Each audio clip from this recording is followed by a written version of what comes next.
Hi, everybody. I'm Greg Bennick with the Newman Numismatic Portal, and this is another interview, and not just another interview, it's a great interview in a series of interviews that I'm doing for the NNP.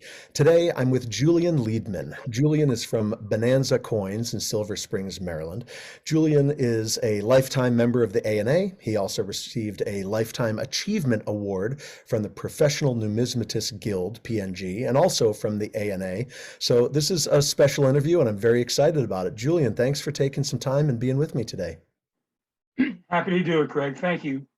Awesome. Well, let's get started with the basics because I always love the basics and everyone's background story.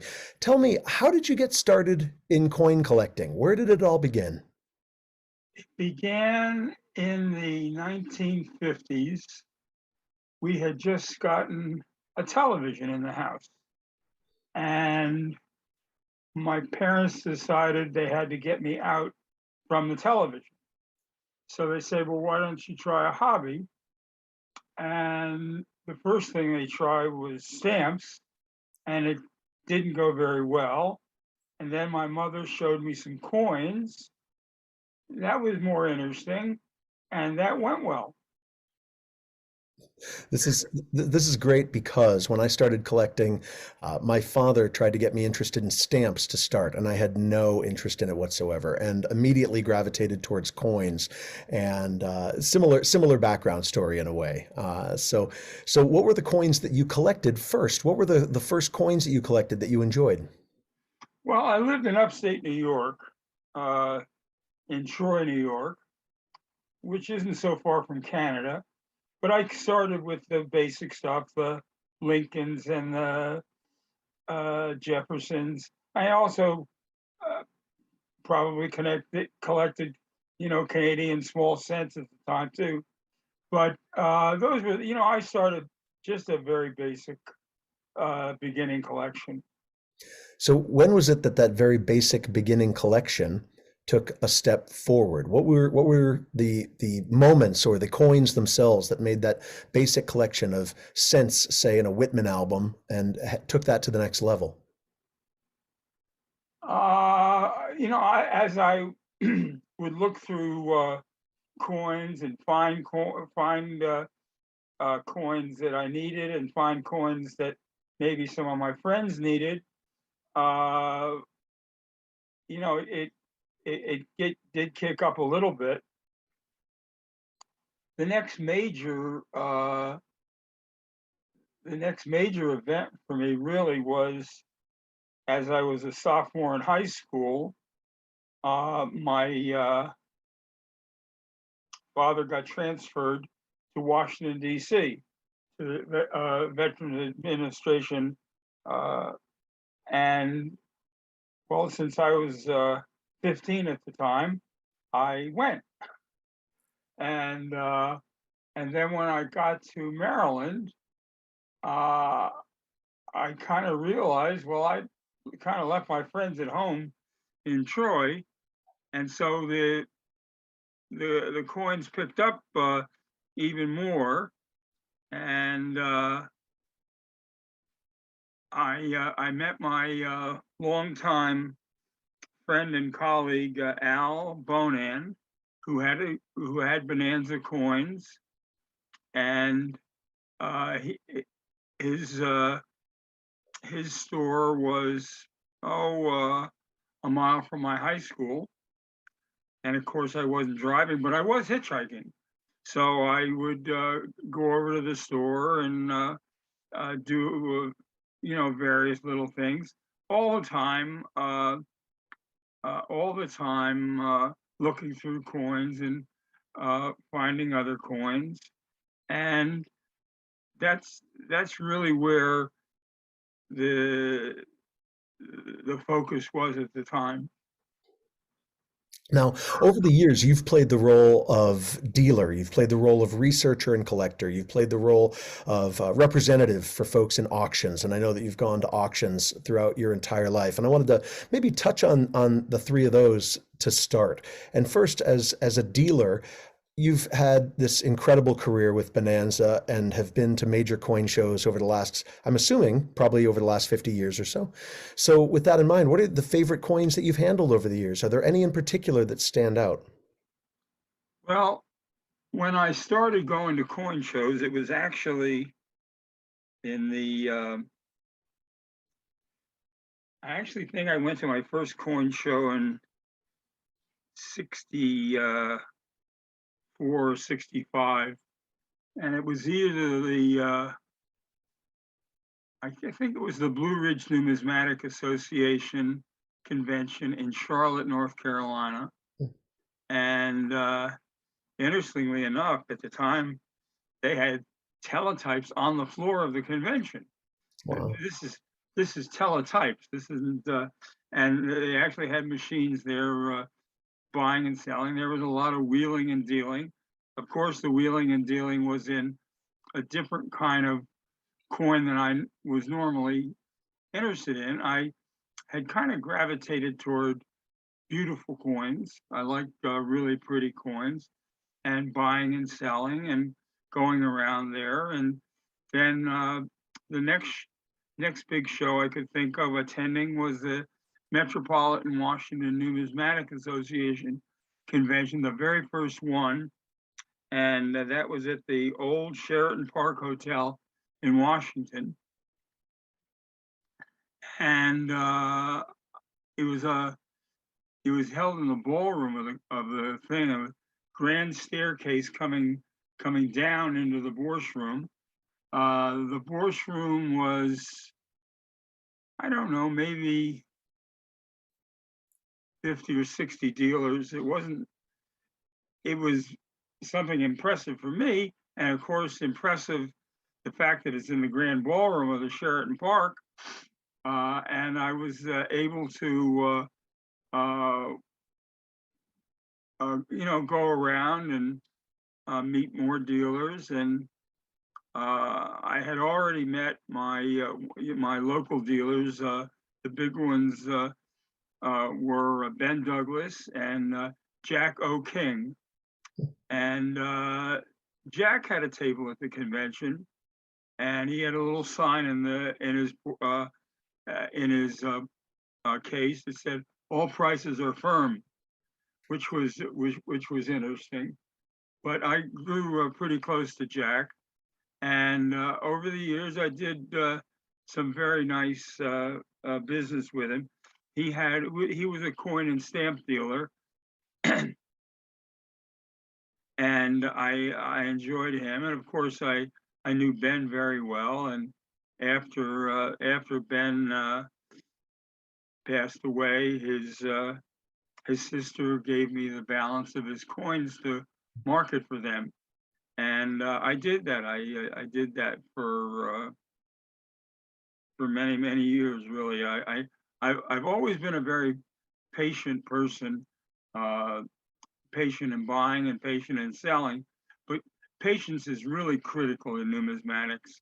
I feel you can't necessarily jump on the first one unless you have the experience to know the first one may be the only one. And so that's something that I learned over the years. But I guess my favorite coin is the what I'm always going to call Judd 1776, which is the Indian head double eagle designed by St. Gaudens and unique. And I was fortunate enough to be exposed to the pictures of that collection of coins.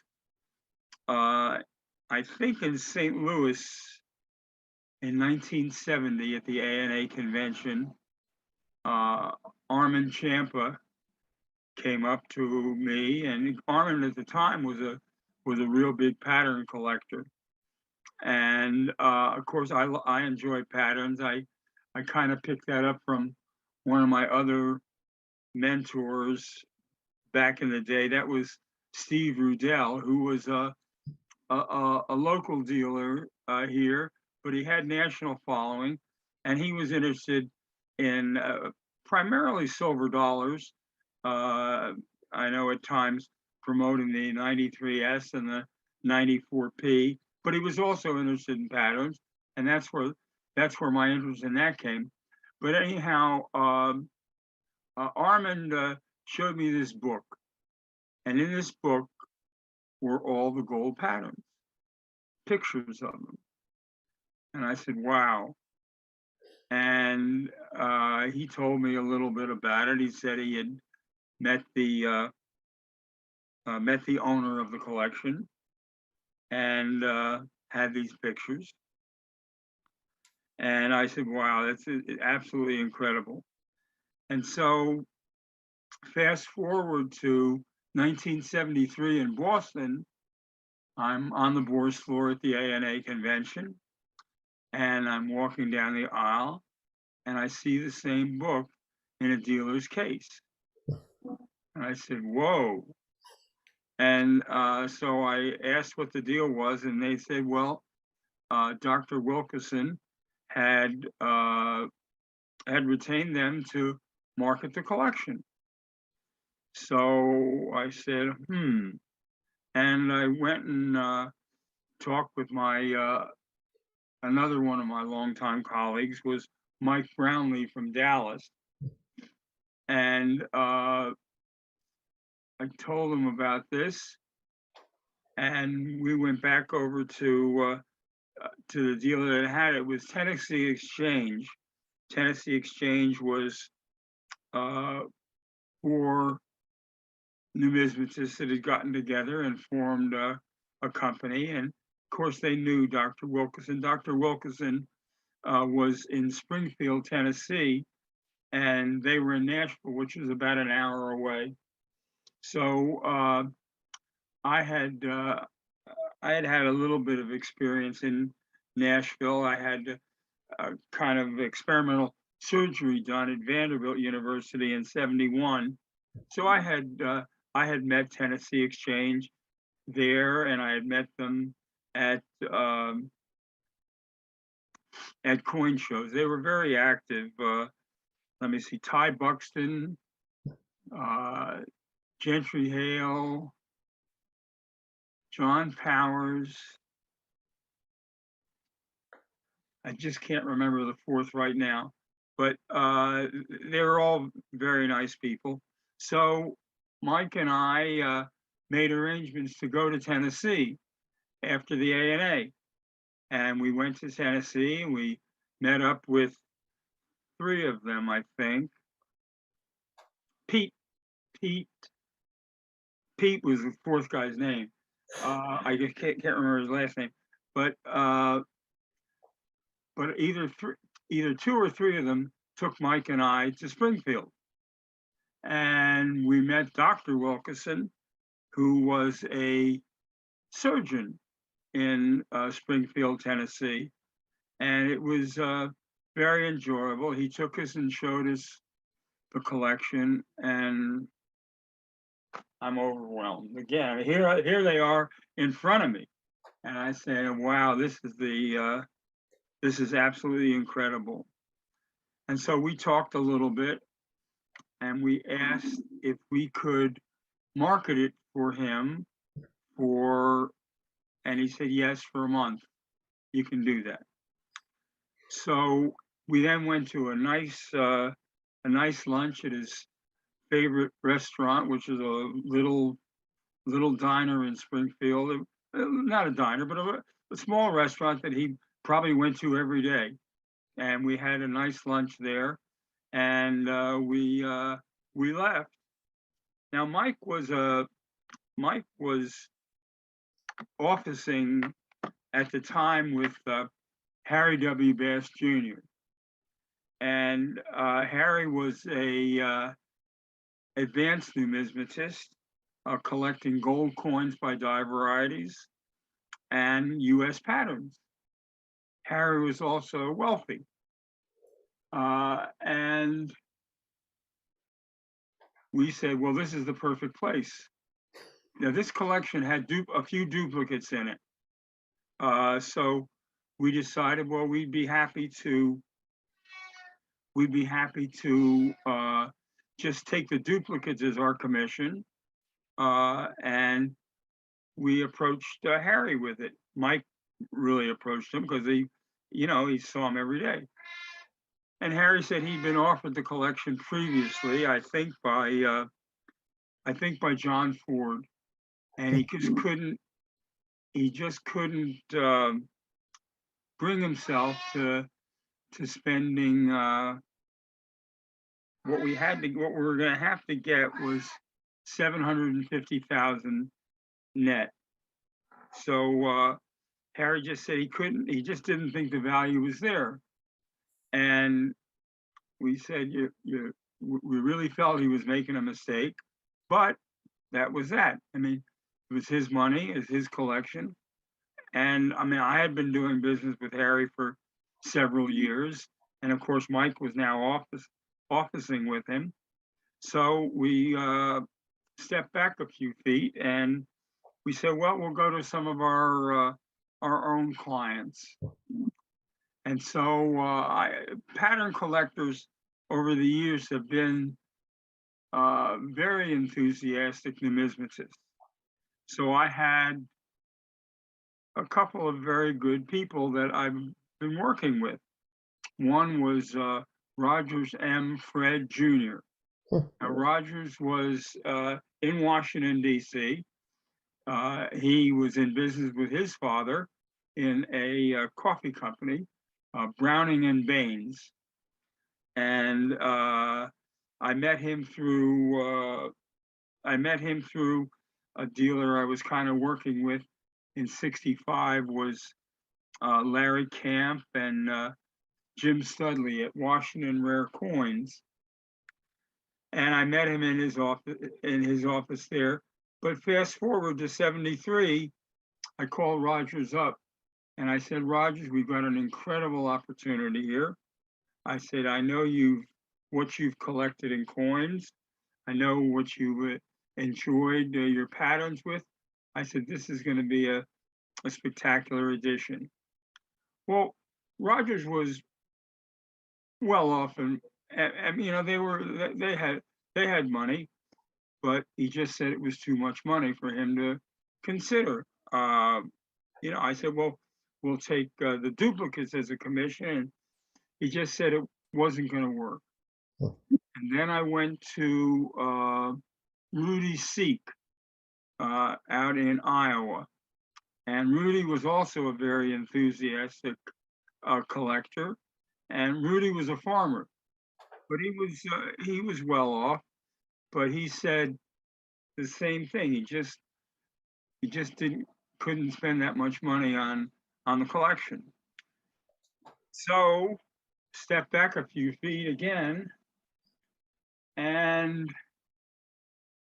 I don't think I offered it to anybody else myself, but Mike called up Max Humbert at Paramount International and said, Max, what do you think? And Max said, well, I'd like to have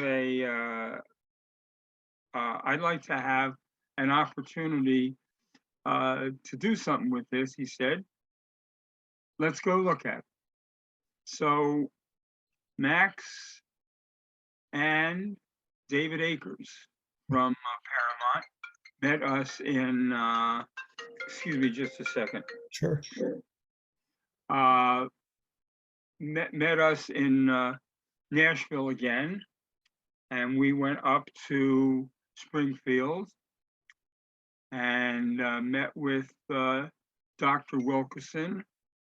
I'm not sure if one of the partners at Tennessee Exchange was with us or not, because they had an arrangement with Dr. Wilkerson where they were going to get a commission as well. So, we explained it to Max.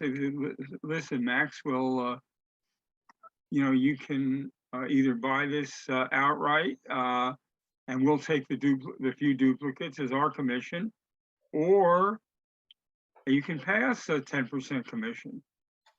And he and Dave mostly Max, because Max was the president, decided that that's what they were going to do, and they made a deal with Dr. Wilkinson. I think that they would pay him within a month or something like that. Now, Dr. Wilkinson and Paramount was going to pay us our commission separately, and as it turned out, they gave us each 5%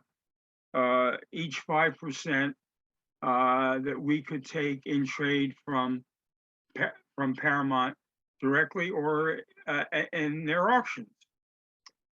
So that was fine. We were happy with that. And they took possession of the collection. And this was I guess anyhow, it had to be still in 73. Yeah, it was in 73. And they took it back to Ohio. And David worked on the catalog. He produced a spectacular catalog of all the coins in the collection and went forward with it. And I think in 75, they traded A-Mark in California. They traded A-Mark, the entire collection, for Redfield dollars. Steve Markoff, who was A-Mark, had purchased the Redfield hoard of dollars, and they traded the collection for Redfield dollars. And then Paramount went on to market the Redfield dollars over the years. And now Steve had this collection of patterns. And I don't know that he necessarily knew what to do with them, but he marketed them somehow. Various people got different coins, but the Indian had 20 and the Amazonian gold set both remained. And in 1979, I acquired the Amazonian gold set and the Judge 1776 in a deal with them, and they were now mine. And here I have my favorite coin, the Judge 1776, and the unique gold proof set Amazonians. And I tried to market them. And 1979 came and went, and the interest rate, I had done it all with borrowed money now. Steve had given me, had extended me the credit for what was, I believe it was $1,100,000 for the gold set and the Judge 1776. And so I tried to market them, and the interest rates kept going up and up and up. 1980 was the high watermark for interest rates, and it was strangling me. And so eventually, not being able to properly market the coins, and I had talked to individual people. I had talked to Ed Trompeter, who put together a spectacular collection of gold proofs, and I had talked to him about maybe buying some of the coins, and he was in a business where he serviced the various defense businesses, and so he would come to Washington at least once a year to exhibit at the at the convention, and I went and picked him up on his next trip, brought him out to the bank where the coins were, and he sat and looked at them, but I couldn't convince him to buy it either. And so in 1981, I had to market the coins through Barras and Morena. I think was it Barras and Morena, Barras and Ruddy at the time. It I was don't know. one of the two, certainly. Yeah. Yeah, I think it may have been Barras and Ruddy. I'm not 100% sure. And we marketed the coins that way. I was going to get a minimum amount, and the coins ended up selling, and I actually lost money on all those coins. It's um just one of those things. Mm. But it's still to my to this day is still my favorite coin. I still have a autographed photo of the Judge 1776 that was given out by Amark at the 1976 A&A convention, autographed by Dr. Wilkeson. And I don't remember how many of them there were, but there aren't very many left.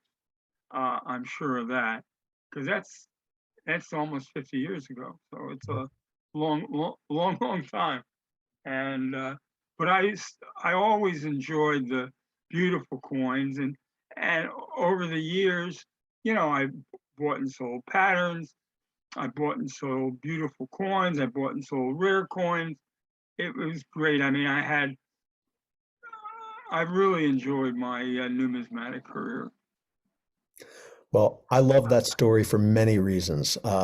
First and foremost, you make my job as an interviewer very easy. I was going to ask you about your relationship with Harry Bass. I was going to ask you about the 1872 Amazonian set, and you covered those. But what I love also about your story, and I love this more than anything else, is that it gives people a background of what happens to a coin, or rare coins for that matter, in between seeing it and maybe seeing it again sometime. Like if I have a huge collection of auction catalogs, and I'll look at a coin in an auction catalog and say, oh, I've seen that coin in a different catalog. Fast forward a few years, there it is again. But we don't get the backstory very often, other than maybe just a bit of writing in the catalog by, the expert catalogers that are out there about what happens behind the scenes. And you've just given us such a great vision of what happens behind the scenes in that era between those dates with those specific coins. And when you multiply that times all the rare coins out there, it creates this amazing fabric of what's going on in the industry with rare coins beyond what we see at face value. That was very, very fascinating. Yeah, it was really I guess the high water mark of my career. Starting in '73, but the coins still remain very near and dear to my heart. My relationship with Harry, continued really up through his death in the '90s, and there were three of us that were kind of close to him. Of course, Mike, myself, and Stan Kesselman was a New York dealer in gold coins, and he and Harry had built up a relationship. In fact, so there were the three of us that we would sometimes look at coins for him at auction and stuff. And Harry had a very unique way of bidding. He said, "Well, I got to have this, and I got to have this absolutely, and I got to have this triple must." I mean, he had degrees of how much he had to have something. And when you come across something with triple absolute must, you had to buy it, or you had some real explaining to do. So over the years I did that, and Stanley did, and Mike of course did. But as I remember, Stanley got married in Uh, I guess it was 69 or 70 in Toronto. And Mike and Harry and me, we all went to the wedding in Toronto. So it was, we had a nice, very very special relationship. I remember acting once for Harry at an auction in California. There was the Amazonian silver quarter Hmm. that he wanted. And he said, I've got to have it. Well, Rudy Seek also called me up and said, I've got to have this. He wanted the Amazonian silver quarter too. So I made both of them give me their absolute limits. And I said, I'm going to represent you both. I told them that. I want your absolute limits. That's it. And Rudy gave me $12,000 to bid on it. And Harry had given me $12,500 to bid on it. Unbeknownst to one another. Unbeknownst to one another. I never told them what the other one had given me. Hmm. And I bought the coin at the auction for $7,500. Wow. And at the time, I think this was may have been in 75, I don't remember. But at the time I interrupted the auctioneer. I said, we have to raise the bid to $12,500 for that and award it to bidder, whatever it was. And they were stunned. They didn't have it. And I explained I had two top bids, and I always felt that the consigner of the coin was entitled to both those bids. And that was the way it went. And Harry got the coin for 12.5, and the consigner was paid based on the 12,500. Rudy was disappointed, but not mad. And that was that. I was very lucky that Rogers didn't want it also, because that would have really put me into a bind. But Rogers was his Amazonian coins were in aluminum. So as far as he was concerned, he only needed the designs in one metal. He didn't need them in all the metal. So if he had and he had gotten, I had sold him, I think, the Amazonian dollar and maybe some other coins from a collection that was offered to me in Washington here. It was put together by a fellow I never met. His name was Tommy Mueller, and I'd never met him. And my later friend and colleague, Tony Pashota, was marketing the coins, and he was marketing through another friend, Hal Weber, who had a coin store in Chevy Chase. And I was able to get those patterns to there, and that's where Rogers aluminum dollar came from. Definitely some other coins, but he never had to have the silver. So that was the reason that he didn't get involved in that. You know, I had lots of very fine relationships. That's great, and I love the backstory on the bidder representation, because that was something I was going to ask you about as well. Because I know that you've been doing that for quite a long time, and I was going to ask you how the process works. We just got some insight into that, and then also I was going to ask, and you gave us insight into this too, about what happens when you're representing multiple bidders at once. How you keep everyone's bids, straight in your mind, and what happens if you have conflicting bids. And you just gave us a perfect example of what happens in those situations. Yeah, I at one point, I think it was the Eliasburg gold sale in '82. I was bidding for almost 30 different people. And there were occasions where there were more than one person interested in the coin. I'm sure. And I made them, give me prices. Most everybody would give me prices to bid, recognizing that I'm going to examine the coin for them and report back to them what I thought about the coin, and we come up with a price. And uh, Harry was, of course, at the Eliasberg sale, along with Mike and many others. It was a very, very, very crowded room. I was, Uh, yeah, I was going to ask what was the room like? What was that like? Unbelievable is what it was. I mean, it was absolutely packed. Totally unlike auctions are today. Auctions are today are on the internet, and the last people that have really held live auctions have sometimes only had a half a dozen people in the audience, which is very disappointing to me as a long time aficionado of auctions and enjoying that, being able to see who's buying what, etc.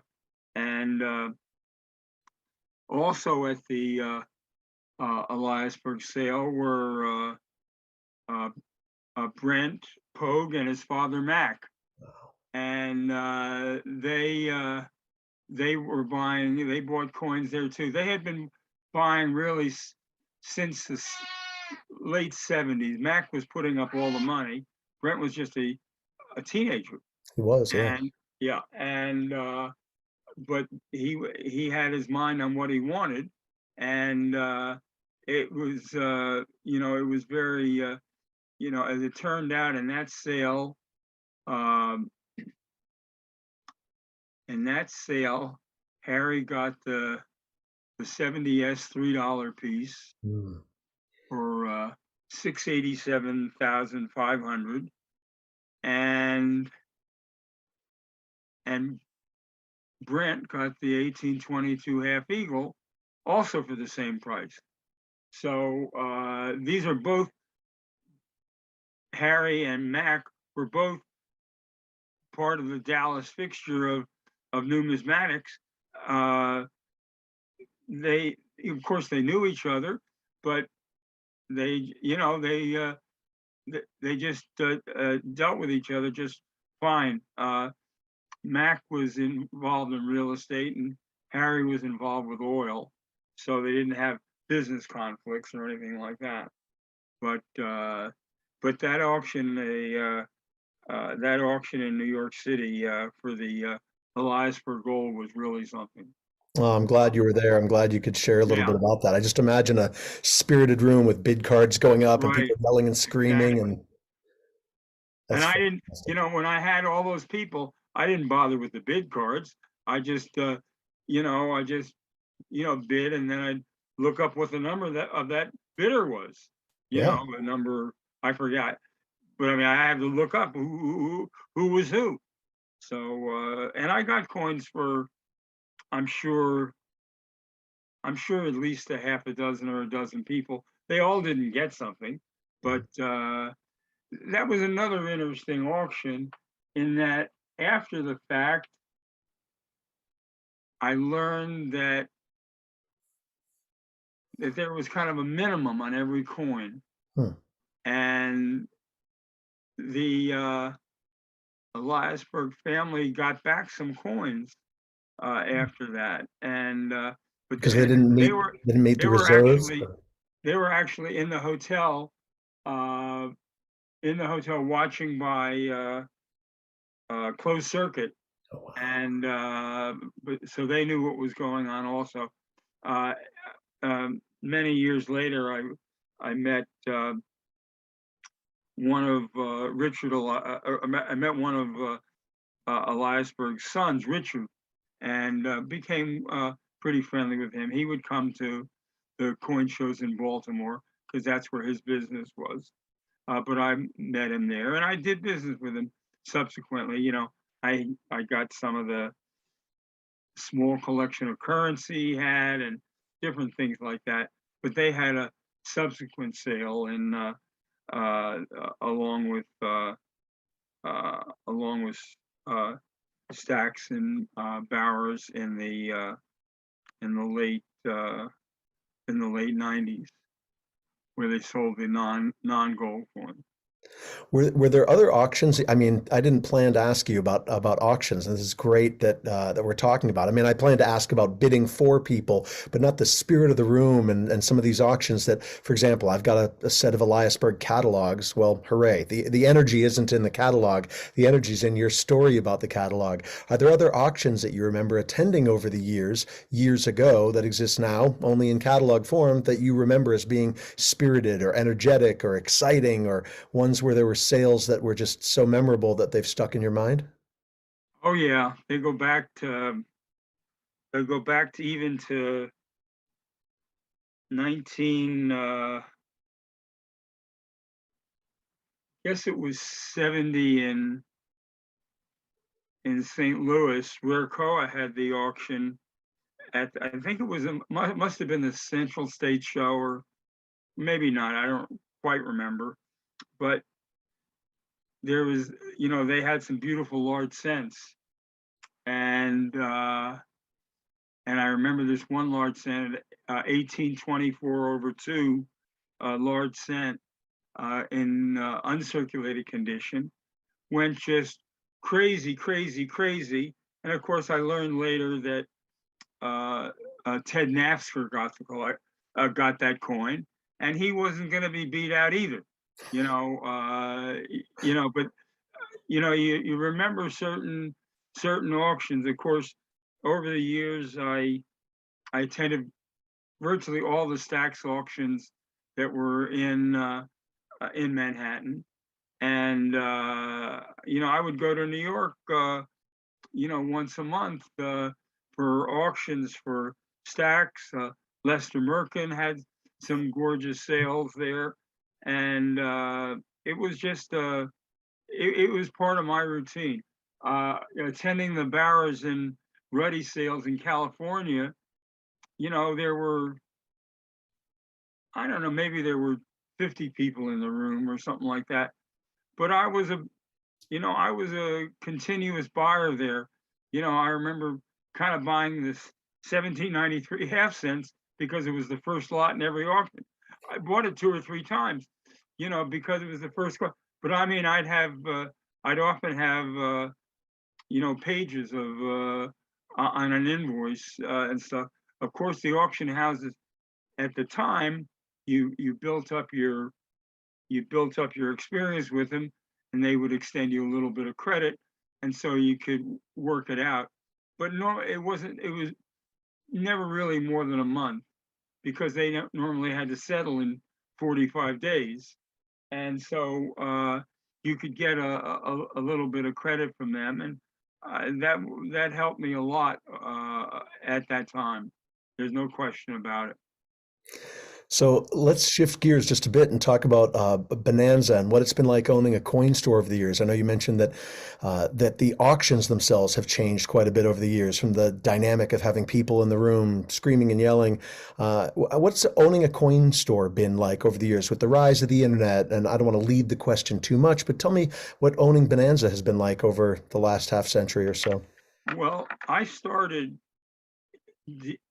dealing in coins full time in 1965, and at the time, Al and his father had started Bonanza, and they moved Bonanza to downtown Silver Spring, and then Al graduated Maryland, and I flunked out at the same time, and so I would hang around his coin store all the time. Eventually, he let me put a desk in the back room, and telephone and stuff like that. But he didn't retire until 91. And I then said, well, I can't retire. So I said, let me take over Bonanza. And he did. We made an agreement, and I moved it around the corner from where it was. It was on a main street in Silver Spring, Georgia Avenue, and then I moved it around the corner, just on Wayne Avenue. It's right now it's a half a block away from where it was. But Bonanza started back in the '60s, and it's still going into the '20s. So It's been very enjoyable. Uh, you know, I was not an early proponent of standardized encapsulated grading, and because I thought that there was more to a coin than just a number, and so I didn't have very much of that. People would come in the store, they would buy coins. Al was really, involved with coins his whole professional life, and he's incidentally living in Delaware now. But he and we're very very close friends. Uh, but he would do a lot at the time back in the '60s. There were best pocket dealers coming in. There's a lot of wheeling and dealing all over the place. There were bid boards in places, and Mm. Bonanza never had a bid board, but he would do a lot of wholesale business and stuff like that. And I tried, but as the standardized grading came more into effect, there were less and less dealers uh, because there wasn't as much opinion involved anymore in the rarity and the condition. Of course, I would disagree with grades I saw, and I never really got involved with it. Did it until Miles Standish uh, visited me once from PCGS, and he said, "Listen, you got to start doing this." And this is in the late '90s. I Mm. mean, and so he took a bunch of coins and got them encapsulated, and that's where I started with it. And right now, all of my listings on the internet are all either encapsulated or inexpensive, and don't need to be encapsulated. But the things have definitely changed. Bonanza today, I mean, I have the store, and people come in. They occasionally buy coins. I used to have many more showcases than I have now, but as people were bringing stuff in and I was buying it, I was never selling as much. And so I had to rearrange things and put new racks up there so I could store coins. And of course, encapsulated coins take even more room than a coin in a tube. And so it was, so now I have just a few showcases where I used to have, 8 or 10, and people come in and they ask for, I ask them if I can help them. I said I don't have a lot on display, but let me find you what you need. And I do that. I do that some, but less and less people are coming into the store to buy coins, and more people are coming into the store to sell coins. Mm. And normally, normally I would work every day, Monday through Friday, like everybody else, and I come in Saturday afternoons, and I come in Sunday afternoons. Now, I was supposed to talk to you today from my store, but I was at a show this last weekend. I just slept late this morning.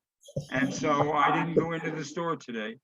But it's the first in a long time where if I'm healthy, I go into the store.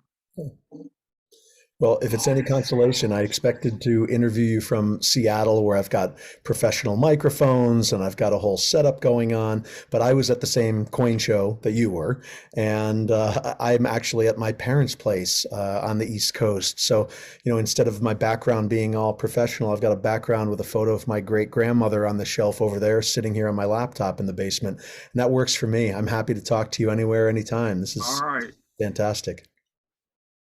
Well, I wanted to ask you, and yeah, originally I was going to ask you about the theft and partial recovery of your coins, but I've enjoyed all the things we've talked about so much that I might want to shift that question a bit in case there's something you want to tell about, because the story is well known. I was just maybe going to ask, what advice do you have on security for coin collectors and coin dealers just to keep people safe? And if people don't know the background, Julian went through a theft and partial recovery of some coins, and again, the story is out there if you'd like to find it. And Julian, you're more than welcome to tell us the story if you like. But really, ultimately, at the end of the day, learning how we can keep ourselves safe or some ideas and thoughts to keep in mind about safety and security would be probably really helpful for people.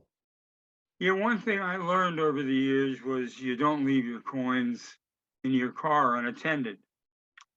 And I mean, we followed that religiously. So when we went to coin shows, I often traveled with colleagues. I remember, traveling all over with my colleagues at Golden Eagle, who's still in business in Laurel, and we would go, and there'd be, three or four of us in the van, and the van would be loaded. And so if we stopped someplace, two people would go in to eat, and which one person would stay in the car. Well, I made a mistake, and in 2009, I was returning home uh, from Connecticut to a new coin show there. It'd been up, uh, been there two or three times, I guess.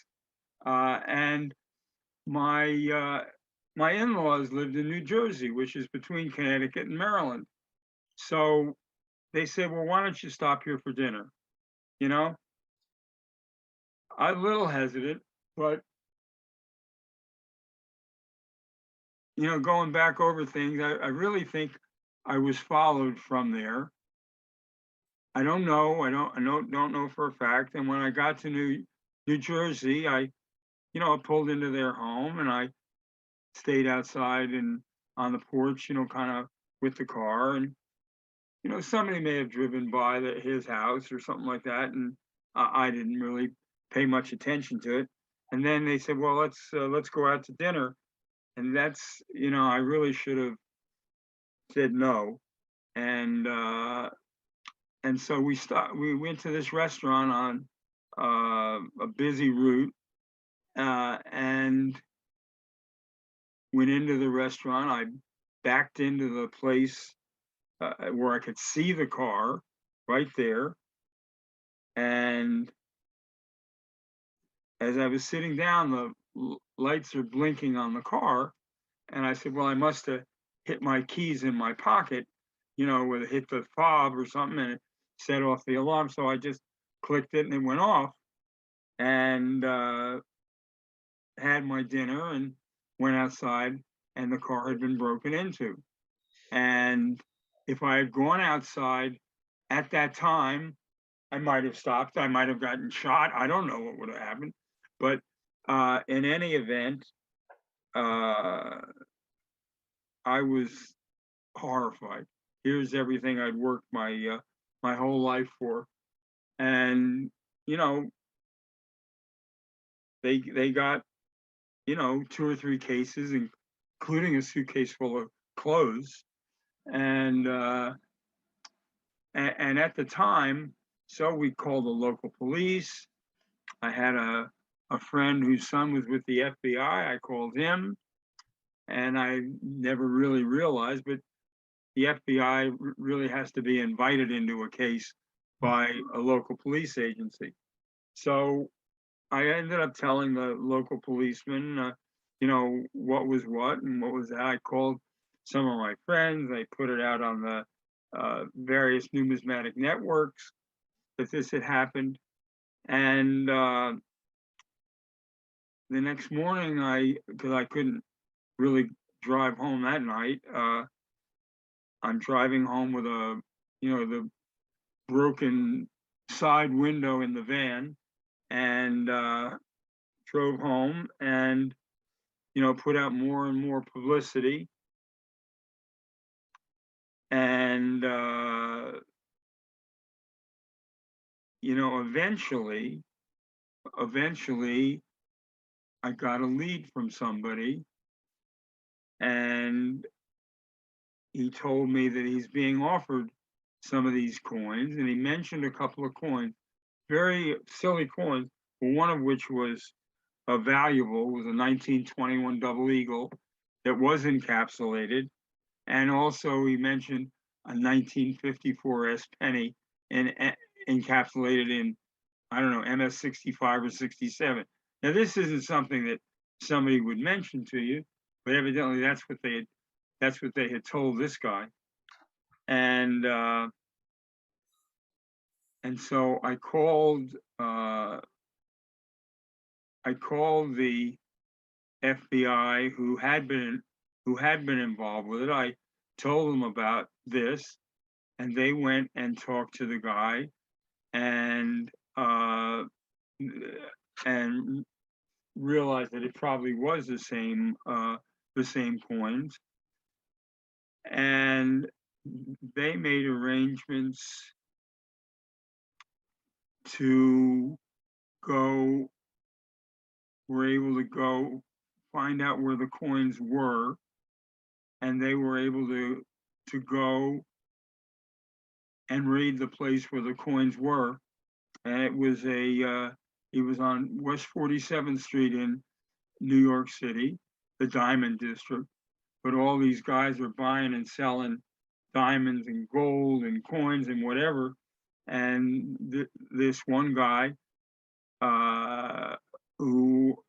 one guy bought evidently all these coins, and he had to meet these people at an odd place, and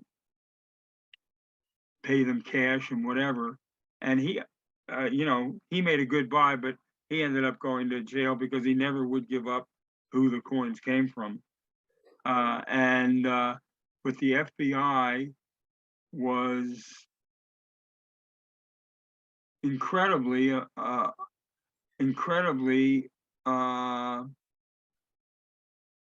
they recovered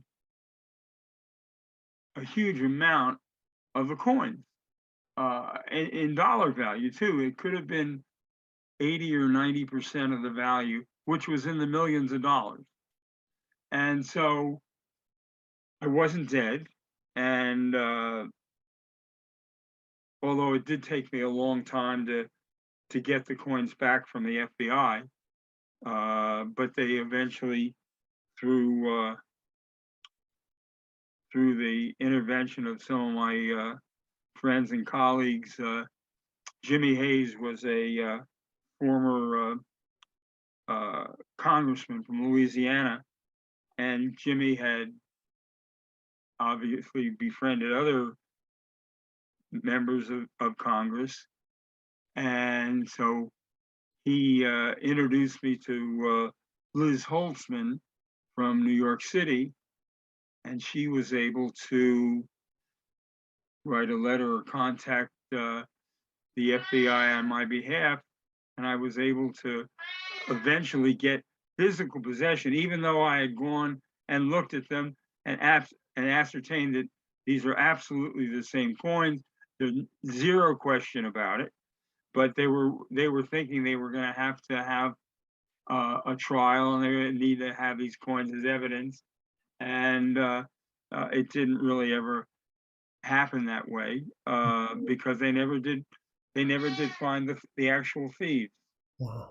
And but I was, because the FBI never, they told me at the time that they never recover more than just maybe 5% of what's stolen.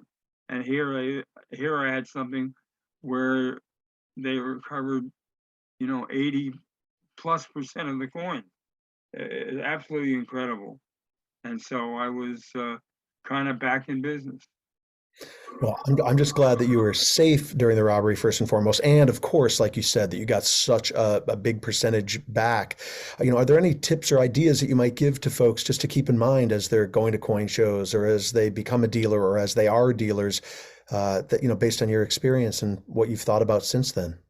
Well, going to coin shows is less of a problem because nobody knows when you're going or what you're going or where you're going to or anything like that. But coming home from a coin show is a real problem. I mean, this went back to the this went back to the for as long as I was in business. Uh, uh, Before me, where people would leave a coin show and they'd be followed, or they'd stop, go in to eat, they come out and their coins are gone or their car's gone, whatever. And so that's the main thing is if you're gonna stop if you're gonna stop to eat, there's got to be more than one of you, and you've got to be in the car. There's just no question about that. So that's my number one thing, and just watch your surroundings. I remember coming home from a coin from coin shows in Florida. I used to go down to Florida for the month of January and do 4 coin shows in Florida, the Fun Show, and 3 other little shows around the state. And so we're returning home from one of those trips, and my friend and colleague Don Apt, who I would travel with, he's looking in the back mirror, and he sees somebody following us. So he pulls into a gas station, and the other car pulls into a gas station. And I get out of the car and start walking toward the other car, and the other car backs up down a side road for a half a mile or so, just totally backs up. And we were being followed, but so you have to watch everything. And I've been victim of sneak thieves at coin shows where people have stolen something out of a showcase or something like that. But there's nothing like so the key is eyes and physical presence. Are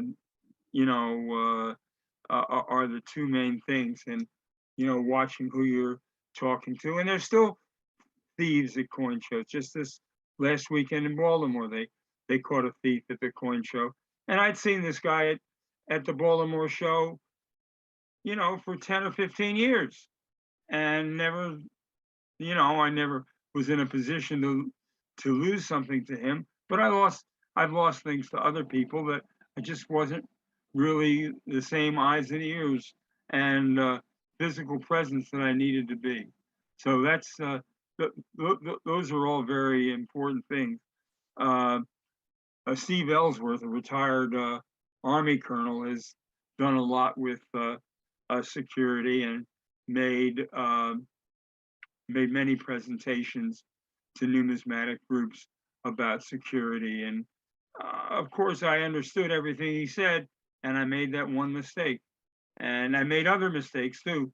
But mistakes are what cost you, really. Well, I appreciate the story and the insight. It's so important for people. And overall, I appreciate your stories. You've been so generous with your time. I mean, we're speaking close to an hour at this point, and the history and all of it has been just so incredible. And I'm just so thankful that you were able to take some time today and speak with me and share some of your experiences over the course of your career. It's just been wonderful. Well, that's very nice. I'm happy to talk to you, and I can ramble on for we could do this for another couple of hours too. But I don't think there's anybody that really needs to watch an interview that long. But you know more about that than I do, so I'm appreciative to be able to share the time with you. Oh, that's fantastic. Well, if folks are interested in hearing more, you can drop a line through the Newman Numismatic portal or get in touch with me. My contact information is on the page where you found this interview. And if people are interested in hearing more, we'll do Julian Leidman, part 2. But for today, Julian, thank you so much on behalf of myself and also on behalf of the Newman Numismatic portal for taking the time. This has been really fantastic. I really appreciate it. Yeah.